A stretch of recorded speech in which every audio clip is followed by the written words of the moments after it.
So hello everyone, সবাই কেমন আছো? আর আজকে তো নীল পুজো, তো সবাইকে জানাই নীল পুজোর শুভেচ্ছা আর ভালোবাসা।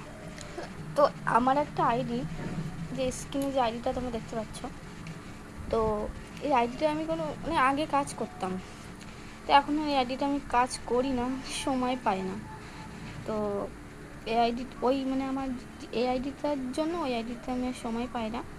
তো দেখো, আমার তো কিন্তু মনিটাইজেশন দেয়নি, যে স্টার সেট আপ দিয়েছিল প্রায় 3-4 মাস আগে দিয়েছে। Star set up subscription set up দিয়েছে, তো সাবস্ক্রিপশান সেট আপটা তো উড়ে গেছে কোথায় জানি না। কারণ এই আইডিটায় আমি অনেক দিন ঢুকি না আইডিতে।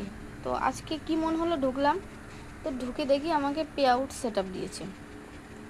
তো আমি পে আউট সেট আপ কী করবো, যেখানে আমি কাজ করি না আইডিটা, যেহেতু তাই স্টার পাওয়ারও কোনো সম্ভাবনা নেই যেহেতু, আর মনিটাইজেশন তো দেয়নি।